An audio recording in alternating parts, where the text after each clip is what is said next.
Okay.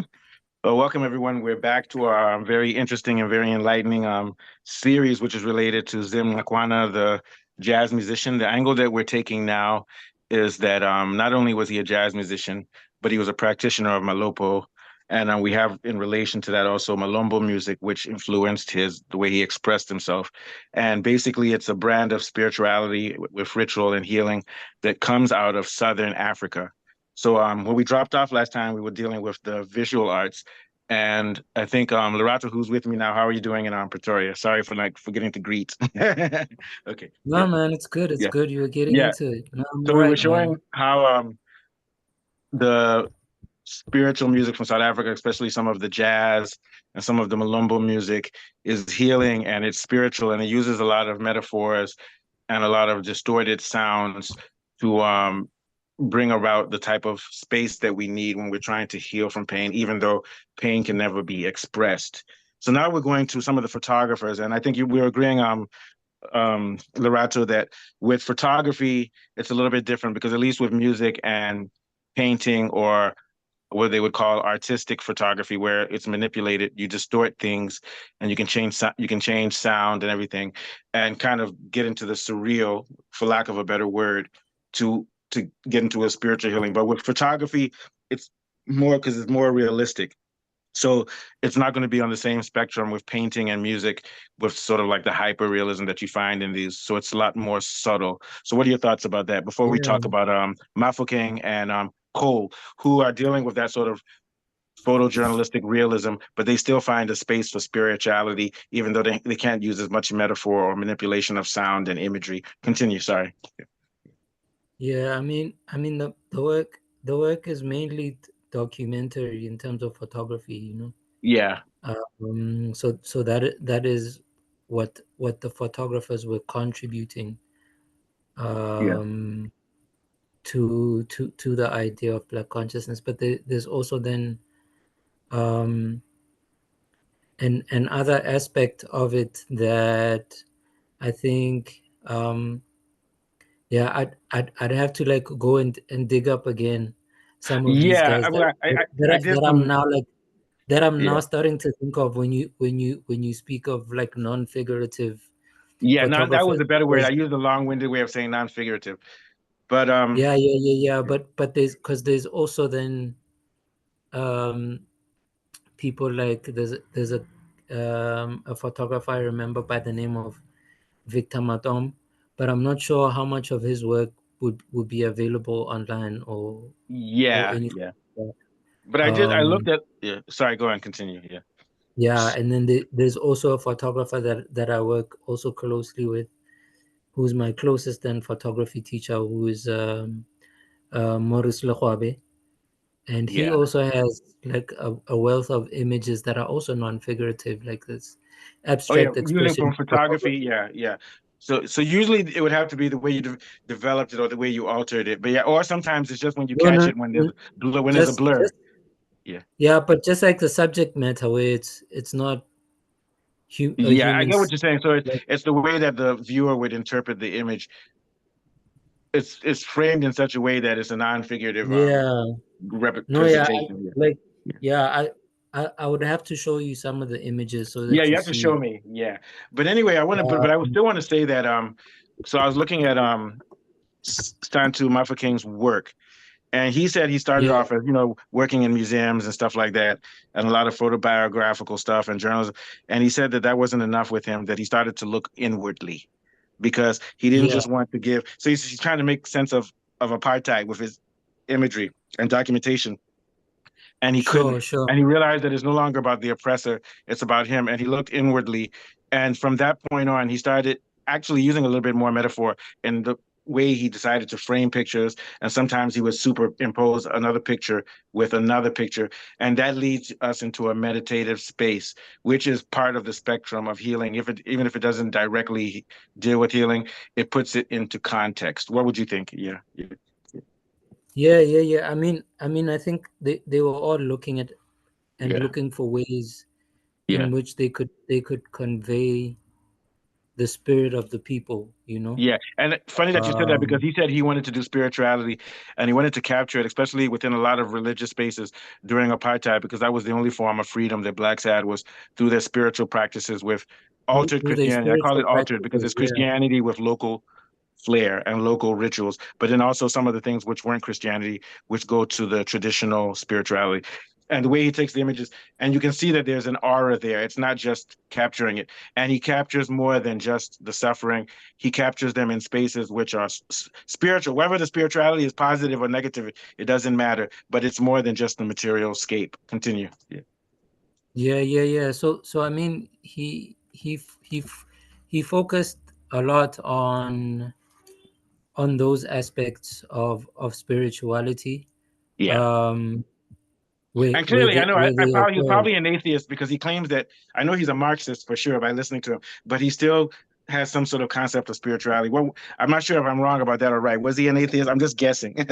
Yeah, but I know he Yeah, was yeah, he yeah. was he was a I Marxist. He was a Marxist for sure. Yeah. Or he believed heavily in socialism. Let me put it that way. Continue. Yeah. Yeah. No. I'm not 100% sure on what Well, I his know. Let me use beliefs the word were. that he used.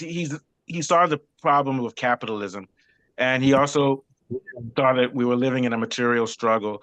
And he even said that Sure. maybe sometimes, I remember a quote of his that religion is sort of escape for people because they think it'll make sense of apartheid because the whites would get uh, punishment later. It doesn't matter whether he believes that or not, but when he captures those spiritual spaces, he shows respect for those people and shows them in points at which they're in transition from reality Yeah. to sort of like a trance. Yeah, but continue. Yeah. Sorry. Yeah. I'm talking about Mafeking. He has a lot of images like that, especially with people in churches, celestial church, where they wear the white robes with blue crosses on their dresses and things like that. Yeah. Yeah. Yeah. So I mean that kind of those churches are the churches that were trying to covertly practice tradition Yeah, that's while why I said Christianity while melded mas- into something else. Continue. Yeah. Yeah. yeah, while masquerading as Christian believers, Yeah. you know. Voodoo does that too. Voodoo Um, does that too. Yeah. Yeah. yeah, and this comes up um, in the sound as well. When you listen to a lot of uh, jazz music, you find that Yeah. they refer a lot to hymns, to spirituals. Yeah. Um, you know, it's similar Another person who to did that was Albert Eiler. A lot of those yeah, old European fanfares and spiritual, but it's put there and superimposed and melded into the blues and also the raw cry becomes which comes before the blues. Sorry, continue. Yeah. sure. So yeah, so so then you find this music that makes its way into. I mean, we can even refer to Zim himself as well. When you listen to something like the hymn for war orphans, Yes, um, which is a little bit that ironic and it's a little bit ironic and satirical too. It's sort of like mocking the whole. And I'm thinking about the other one, not the him for ones. Yeah, but go on. There's another one he does which is I'm getting them mixed up. I've forgotten do you remember the melody for him for War Heroes? I can't remember the melody. Yeah. um, I'll have to yeah, check it no, again. like Yeah. yeah, I'm not sure if I can Yeah, do but the anyway, melody. sorry for cutting you. You continue that thought the way he melds in some of the sounds. Yeah. Okay. Yeah, so that's kind of like that idea of how this spiritual thing, the spiritual element makes its way into South African practices. Yeah. Um, yeah, and actually, And actually actually, it mocks and subverts everything, even the spirit itself. There's a high level of trickster into it, but continue. Yeah. Yeah. yeah. And actually, there's then, because Malopo and Malombo, Yeah. um, like we were mentioning, are more um, northern focused in terms of the geography, right? Yeah. It's like Bapedi and Bavenda, kind of a thing. Yeah. And actually, what the other thing, because I'm remembering this now, when I was looking at some of Zim's covers, and the one album cover that he did with Leafy Fitladi was Ingoma. Oh yeah, I'm continue. Yeah, I'm looking at it now. Yeah, Yeah. Ingoma. If you I'm if typing, you but if I've you listened if to the you album many times. Yeah. yeah, sure. But then yeah, if then you're familiar with like this idea of language around Ngoma, right? Okay, but so Ngoma is that the one that where it just has his foot? It has a picture of him sitting like this. Yeah. But No, that, no, no, but it no. has artwork. Sometimes they use different artworks. Okay, go on. I'm looking at the song Yeah, Ngoma Ya Kwantu. Yeah. I'll show you the artwork now. I'll share it Okay. Okay. with you now. Let me just open it so I can share it. It's an artwork by Luffy Lafifi. Fitladi. Yeah. Is he? Yeah, Yeah, that yeah, guy. yeah, yeah. He's still with us now. But Ngoma then, yeah. Yeah, continue. So you But can. then Yeah, it's still loading. Ingoma then refers to, Oh yeah, I've seen that before. I've seen that one before. Yeah, so that's the album. yeah, But also he has a song on Zim so, Sweep called Ngoma. I was mixing it up. Yeah, yeah. But go on, yeah. Yeah, I've seen this before. Yeah. It almost looks like a fox or something. What is it? Yeah. yeah. So Ingoma, the word means song, right? Yeah. But it also comes up when you speak of a healer, you say Isangoma. Yeah. Have you heard the term Izangoma or Sangoma? Sangoma. I've heard Sangoma. Yeah. Yeah, Sangoma. It's the same, you know. Yeah. Or it's the same term Okay. that refers to spiritual practice. Like Ubungoma is spiritual practice. Okay. But it's very closely linked And to it's this amazing idea of, how the roots of the word are associating it with also with sound and music. So that there's no that must be one of the most primal elements within your culture of yeah, healing. there's no ambiguation Yeah, there's no to say that means that it's part of it. That's between. song is the manifestation of healing at any vibration, any vibration. Yeah, continue. Yeah, yeah, sure. So So yeah, so there's no ambiguation between healing and music, um, yeah, and therefore that also then can be transposed into visuals as well, right? yeah. Because And then and as I taking it was to the what I consider to be the most difficult realm in which to do it, which is actually photography. So we're going yeah, kind of like, yeah, no, you can do it, but to do it as a photography, you have to be really special because a lot of people, especially within the Western tradition, uh, photography has a totally different function. It's purely biographical and everything. And then later on, when they want to make it spiritual, they try to do like where you prearrange images and stuff. Whereas with guys like Malfa King and Poe, they're not altering the imagery.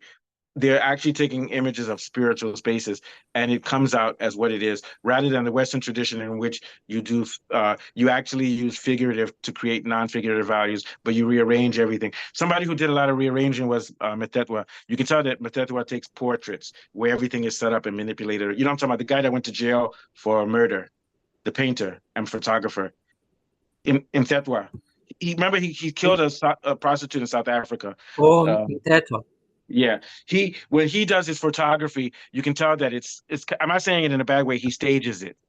He stages it before he takes the image. Or maybe I'm wrong. So Yeah, like, yeah, yeah, he'll have a portrait. Like maybe he'll take a room in a woman's house, and he makes sure that she's posing in a certain way, and he takes certain images within it. But what I'm saying is, with guys like Mafu King, guys, they're actually taking images within ritualistic spaces in which they're observing, then they snap. They don't orchestrate the events. You yeah. No, understand? for sure. Yeah, And I mean, to a certain extent, I think let's share this one. I think to a certain extent, then they would have to be involved somehow in the practice. yeah. They are. This is And this guy said that one of Santu Mosiking's Yeah, and very images, and quickly, go ahead. Yeah. Oh, yeah, this is I beautiful. was just Is also yeah this is what I was pointing talking out about where that his he face. superimposes images, or that's just a blur, but it comes out reading me Yeah, he's reading. capturing movement. He's capturing Yeah, the movement movement. He's capturing movement. Yeah, yeah, within that space, yeah. But he's not while the ritual manipulating the is space. happening. He's not manipulating it though. Yeah, no, Yeah. Also, I'd like to add, Martin King. I watched his documentary. so while people are moving around him. Yeah, very quickly. He also said that, and this is something that's a big deal within taking photographs or being a anthropologist, invading other people's spaces and things, unless you're an insider. But Martin King said that he also likes to invade space and actually interrogate it. That type of thing. So whether he's welcome or not, he believes he has access to that space. Yeah, yeah, yeah. But But yeah. Go ahead. Yeah, yeah. I think to a certain extent, um, he did have access, No, he did. He and to a said that certain he extent, liked maybe, but you know what? He took a lot of pictures he might have been talking about some of the white neighborhoods during apartheid, because I've seen him take pictures of nannies with kids looking at him in a hostile manner. So maybe that's what he was talking about. Yes. Yeah. yeah. But oh, I mentioned Ernest Cole as well. Ernest Cole did a lot of that, and a Yeah. lot of these photographers did that Uh, because yeah. they were sort of dealing with this idea of Black conditionality, right? Yeah. Um, but at the same time, they went into the spiritual spaces and into other spaces of Black gathering so that they could sort of bring out the Yeah. majesty in Yeah. Black life. Yeah. And I Yeah, wanted to so that say, go ahead, continue. I was going to say a point about the majesty. So very quickly, and that was the main thing when I did my research on both of them, is that they capture Black people in spiritually low spaces of oppression. But their job, what they did was they added the human and the transcendental into the imagery so that everybody who yeah, sees it they don't just see the darkness or the suffering or the lowness. You actually see dignity in spaces where we couldn't feel we could find it. And Cole, not Cole, but Mafeking has one like that where he's taking an image of a madam in a brothel, and she's cooking, and then the other woman is looking at her, and you can see like jealousy and spite, but you can also see a sort of ethereal nature. Whereas maybe if someone was standing in a brothel, say, "Oh, look at this dirty woman. She sells herself. She's nothing." But he actually showed the paradox of people who are doing things that we look down upon, but they actually have that angelic glow. Now, when I say angelic glow, nobody says an angel is always good or bad or is always in a great position. There are angels who are in agony also, but the main thing is that we just don't see them as human beings or lower than human in agony. We still see the elevated part, which is the glow or the soul. Continue. Yeah. Yeah. yeah. So yeah, man, I think the all You're, all yeah. aspects together, they captured spiritual spaces because Yeah. because the Black perspective how to approach those spaces Yeah. respectfully. So Yeah. they wouldn't just be thing without um ukonza in a way, like without giving due praise to the Yes. Yeah. people Yeah. that they were interacting with, Yes. Yeah. and yeah, and of course they had to be respectful about the way, the You're really way they would. you're delaying and stuff. I don't know, maybe if you change your positioning, the connection will be better, but you're delaying and going out. Yeah.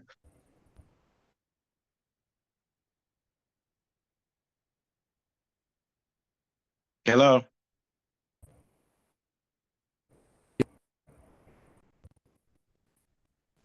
Did you move out? There's like Yeah, you're cutting out. I saw you. there's like low bandwidth or something. Oh yeah, okay. So yeah, I heard what you were saying about respectful in spaces. And I think so, for example, if you see street photography in America, there's a high level of mania in it, like people who take street photography in those neighborhoods with prostitutes. And I think that the reason it has that sort of mania and detachment is because it's more of capturing people when if they saw you, they would actually hurt you. So it doesn't have the same intimacy. So it captures certain aspects of the situation, but not the full humanity. What do you think? Because it's more like spying on people. Yeah. Of course, they, they, they had to do it clandestinely. Even the Yeah. way these images left the country, Yeah.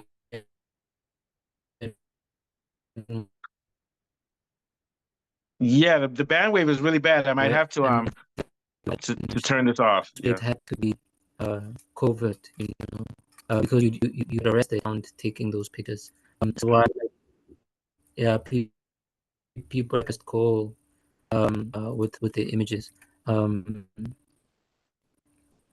So yeah, there's a story that someone told me about how him and Prachef Mpagati used to sort of meet in the city after he had done shots, and they would sort of switch bags and things so that uh, those images can make it out before Ernest was stopped and searched or whatever. Yeah. Yeah. You know, And I heard he even changed his name to Cole. he let him stop He the changed his name to Cole to make people think he was colored so he could searching, take pictures in certain spaces. Yeah. Yeah.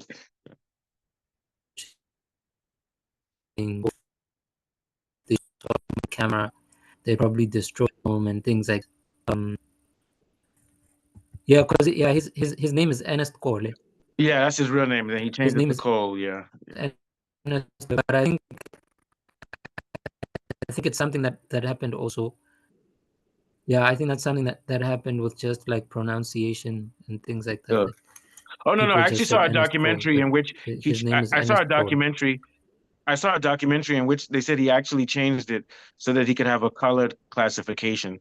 So it would be a British name. I'm saying that's what I Sure. heard. Maybe that was false. Maybe that was false though. Yeah. Yeah. No. That is possibly Yeah. also Yeah.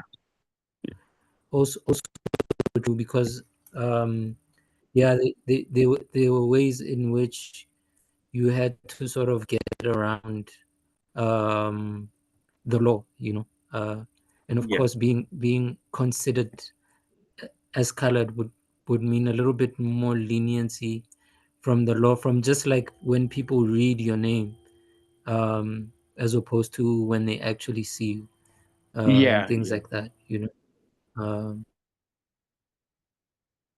So yeah, So, yeah.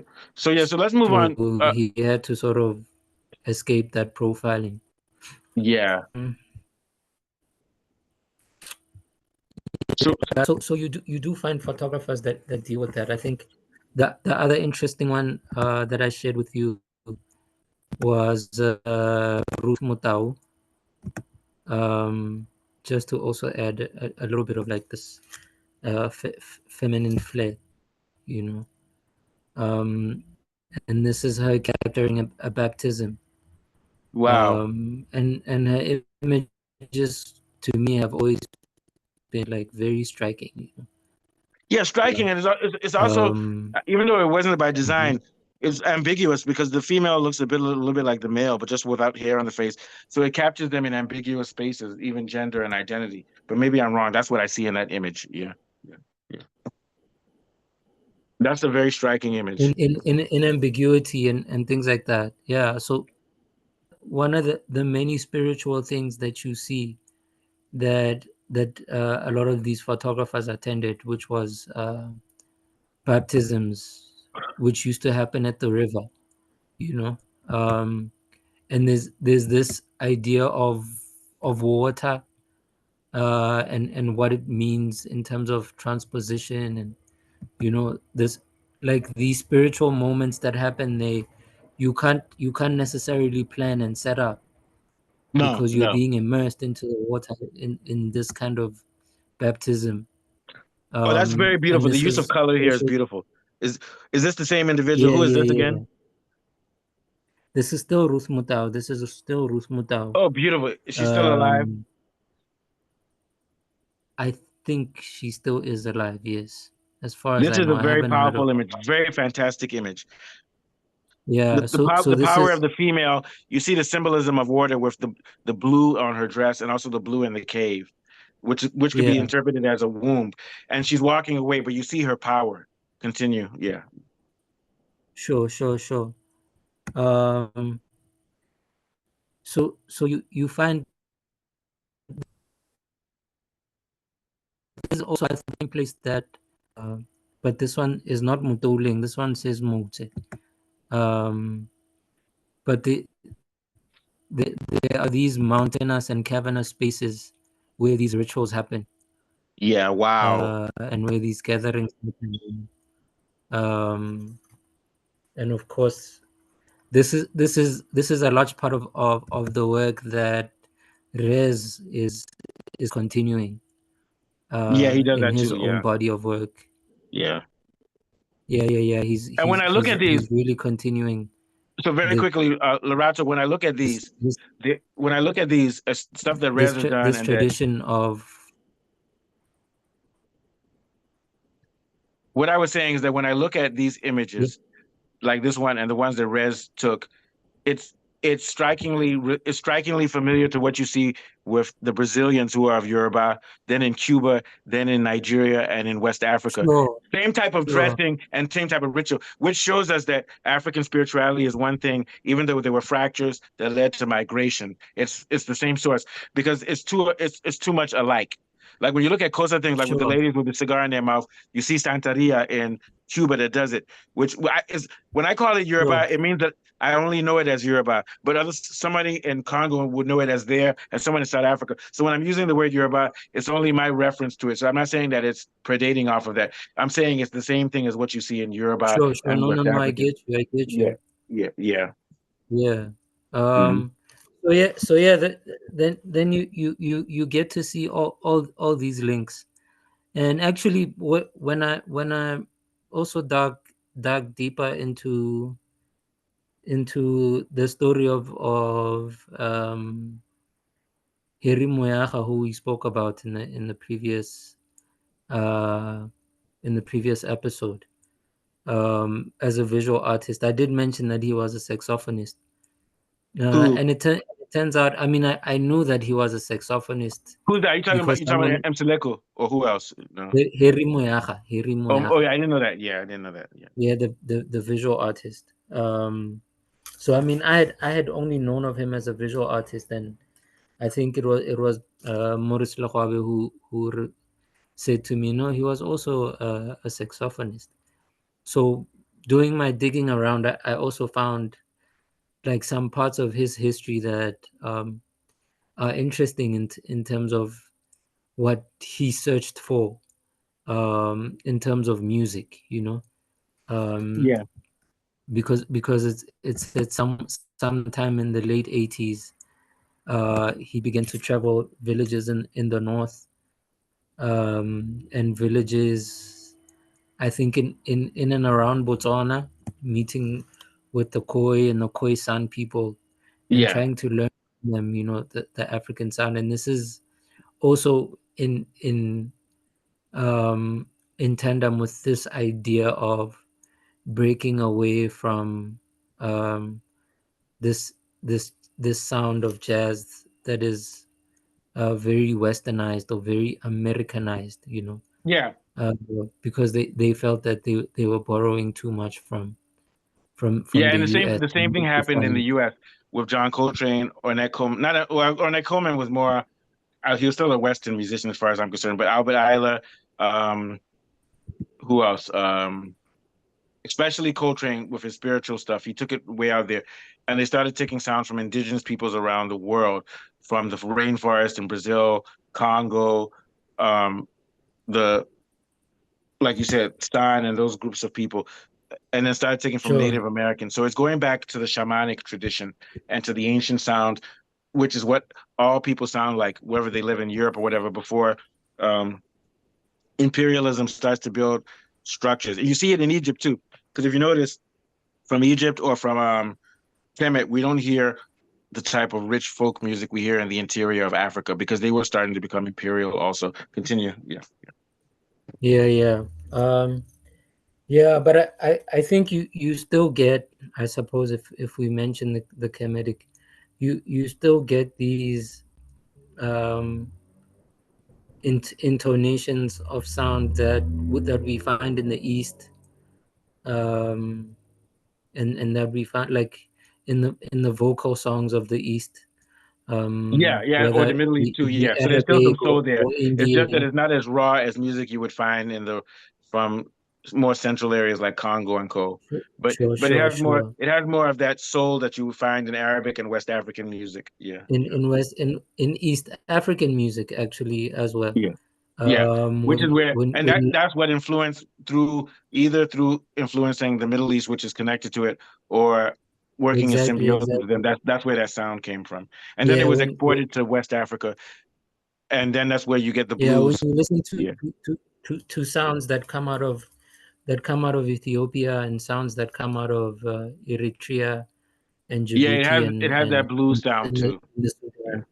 yeah, Yeah, yeah. So there is kind of like that link of a traveling sound. Of course, those sounds are more horn based kind of yeah, sonics, yeah, and flute based kind of sonics, or breath like woodwind yeah, and yeah, and horns kind of a thing that are based there.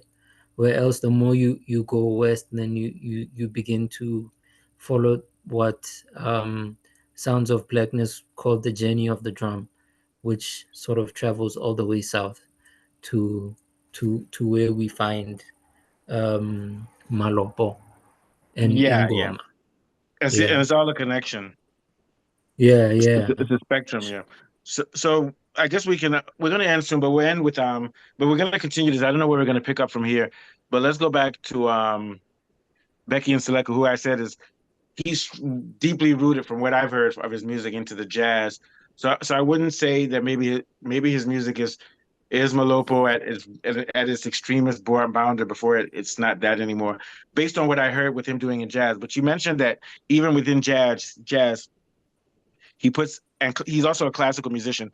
Even within jazz and classical based musics, he still puts some of the spiritual elements of South African idiom into those musics also.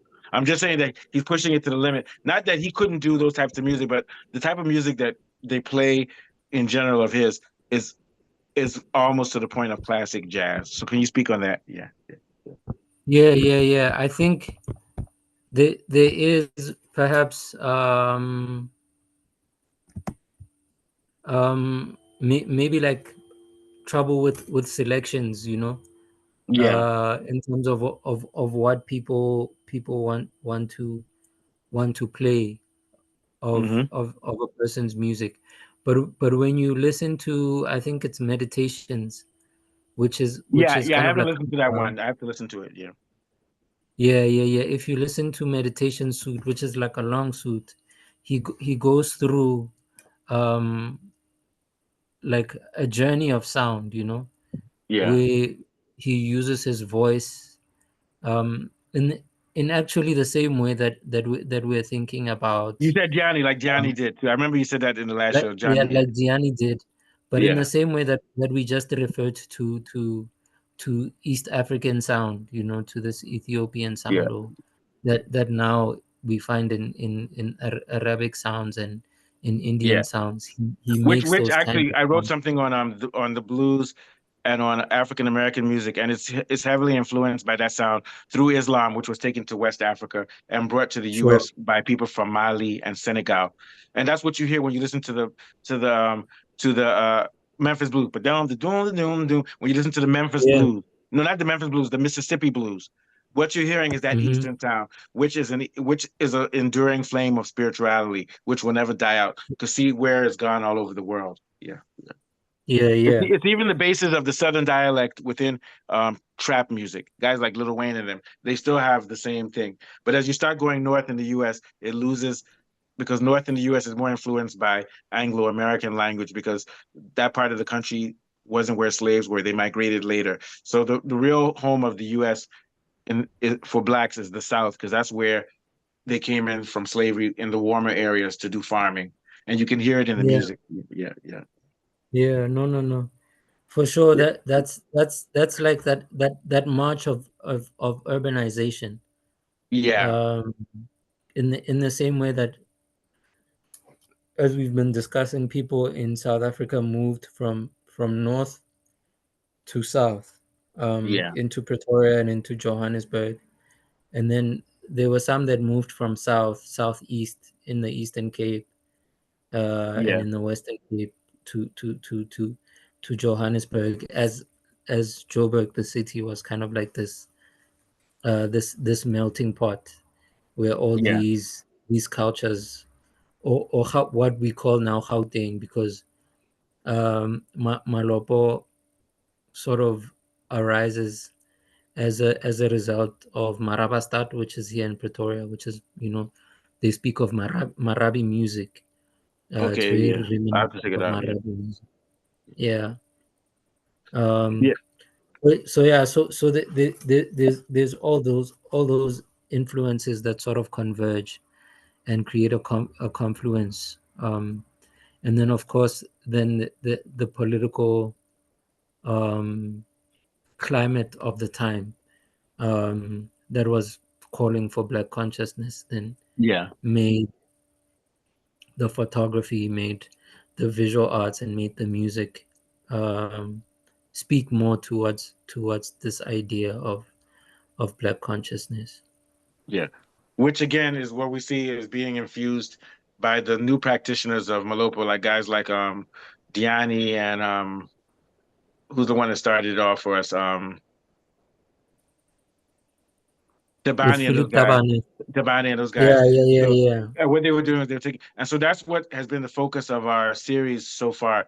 And we're going to continue to still explore that, but we're going to see Yeah, yeah. it next episode. We're going to see the roots in what you were talking about, that Eastern sound that you see in Ethiopia, that you find in some of the music, especially with Mseleko, and we'll connect those and then look into the big cities as and I want to compare the movement in Johannesburg, which to me was more Afrocentric and more to the point than what we saw as the Harlem Renaissance in the US, which was more as of a affirmation as the black person as being equal to the white within a capitalist system. But I think we said it earlier, you can't use the word Western capitalism and black capitalists are the same thing, because Western capitalism means anti-black.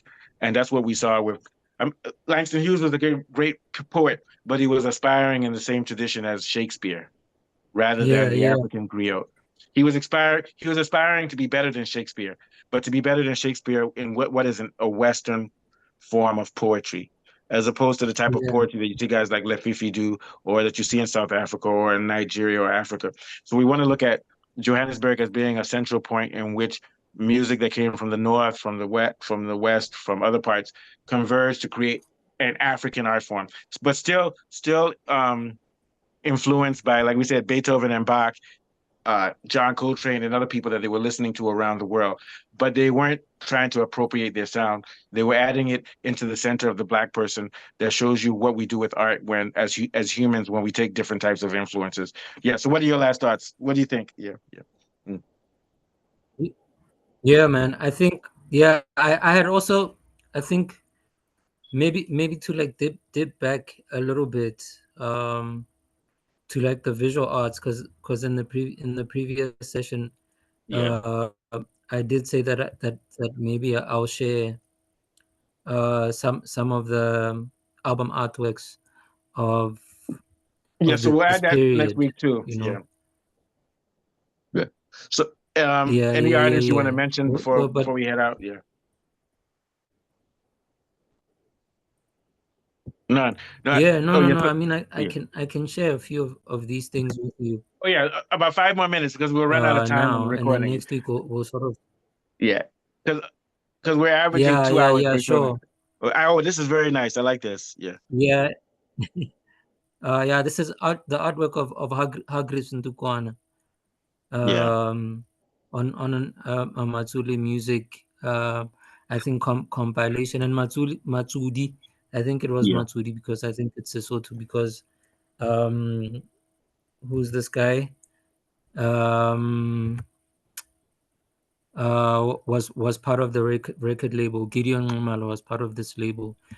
Batsumi were also part of the label, and you can see the Malopo influence in terms of the woodwinds, the horns, Yes. but the And even kinds of it even drums. captures the motion of Malopo, which is sort of bouncy and sinuous and curvy and voluptuous. Yeah. Yeah.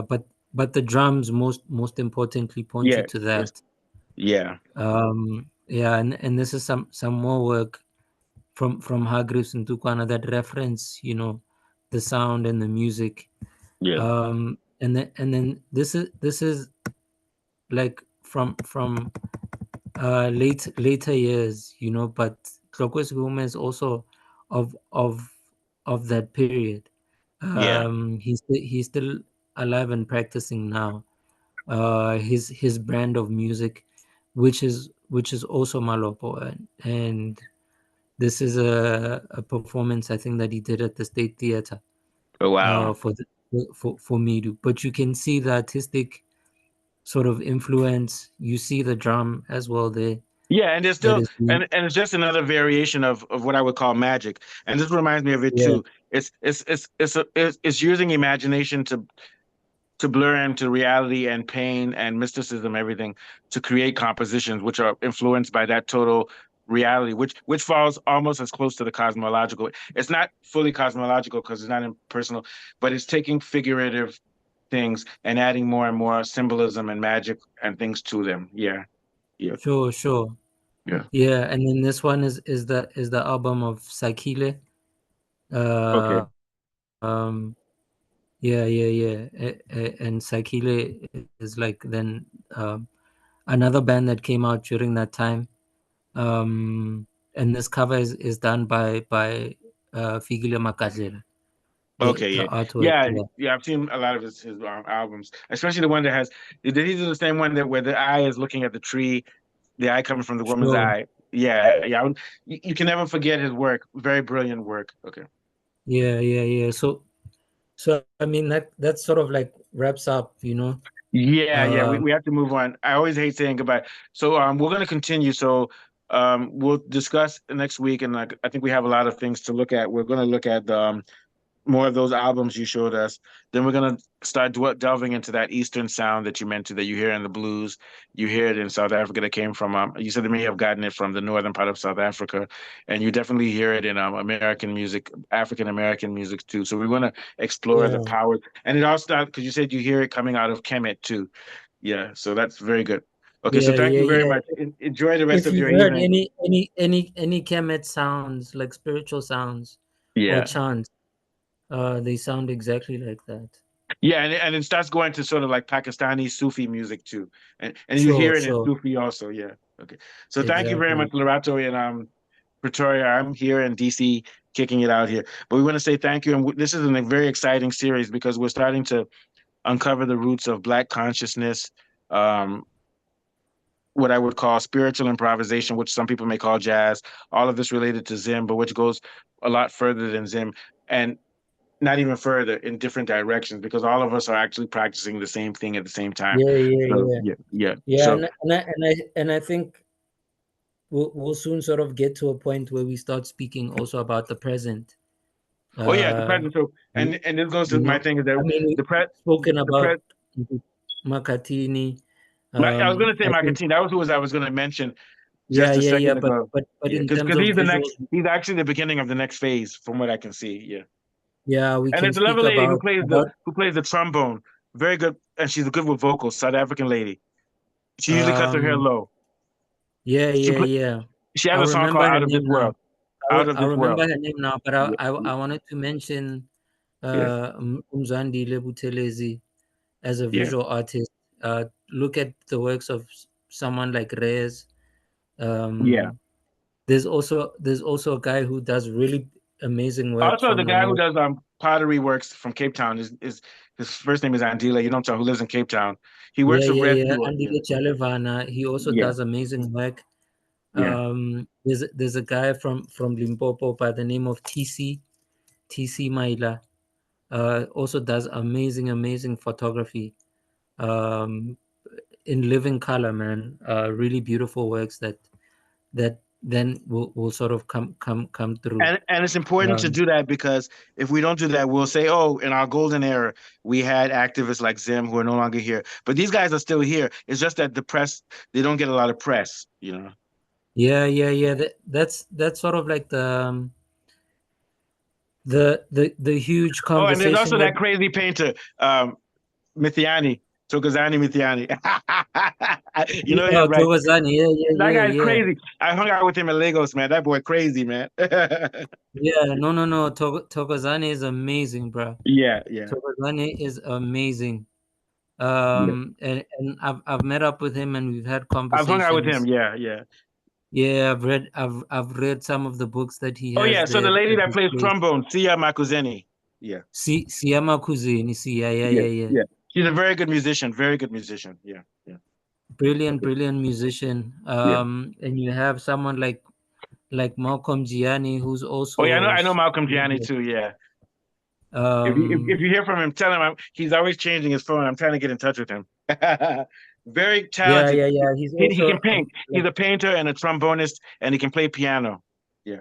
he's also multifaceted. And then you Yeah, he can have act. He does someone, acting. He does a lot of things. Yeah. yeah. And All then right, you so we're have going to end someone here. like, Thank you very much, and we want to say much love to people. Also, we didn't get to talk about today. You wanted to talk about what was it? The spiritual thing, not in two. Is it in two? Yeah, but we'll talk more about that next time. NTU. oh yeah, no, yeah. Well, I mean, into is what we can discuss when we speak more about the practice that the current um Artists are doing. sort of Yeah. troop of artists are looking at, because um even this idea of Black consciousness um needs to be broken down, right? And when you break it down, you have to come, when returning to the center, you have to come back to our language in order Yeah, to well, very articulate clearly, it very quickly, properly. most people who quote Black consciousness in South Africa that I've been talking to, it's always guys who wear berets and talk about communism and everything, and they ignore and they talk about communism, socialism, and they talk about Hegel, but they don't actually talk about what we have been and what you have brought us to, which is the shamanic Ngoma, Sangoma thing, which is actually what it should really be. Because Biko was an intellectual, but we didn't see a lot of an artistic side from him. But the artists have taken his cue and shown us what a deeper view of Black consciousness than the one that you see on campuses where people take a lot of communist ideals and things, which are okay, but that's Yeah. still That, European that music. yeah, that's because of sort of like the academic approach, Yeah, and right? I'm against that. And I Yeah, like what's his there's name. that. I like Malema, but Malema is part of that academic European uh, consciousness. Even though he's talking about Black land, he's doing it within a communist academic European framework. But we're looking at it Yeah, different. We're looking at a deeper conception of what freedom is and what land means and how it's tied to water and to matriarchy. Sorry, continue. yes. I mean, there's an important conversation to have from an academic point of view. But as you say, because one, we're using the colonizer's language, you Yeah, know, yeah, it, then it binds us to certain definitions that we cannot break out of, yeah. which is why um, even humanism has to be re not even Well, this translated brings but us back to what you transposed were talking about, QuantuNet and everything. Yeah. to Ubuntu and to Ubuntu and to this That's new, actually what Black consciousness should be called. Yeah, because then yeah. it becomes a universal thing. Yeah, Yeah. So then you really get to the heart of the thing, because even Biko himself says uh, that what the Black liberation will bring to the world is that it will gift the world a more human face. You know, yeah, yeah, and I think artists that he interacted with influenced him as much as like they they were influenced by yeah. his work. It's Yeah, reciprocal. there Yeah, was a symbiotic relationship yeah. between them. And of course, Okay. when Biko wrote, there is this idea that when Biko wrote, he could not directly cite who it was that he was speaking to or he was speaking with, because he did not want to get those people into trouble and things like that. Which Yes. So is you have which is be also why careful. he wrote under the name and the pseudonym of Frank Talk, and Yeah, I didn't know uh, that yet, which is good. So yeah, yeah. so now we have to find out who and what, so we can have a deeper view of what we're dealing with. Okay, thank you. So we have a lot to pick up with. So we'll be back probably next week again. Thank you, Lorato. I might see you this weekend for Formula One. All right. Okay. Yeah, Stay good. Stay good, possibly, everybody, and we love yeah. you. And we're going to continue on. See you soon. Good night. Okay. Sure, sure.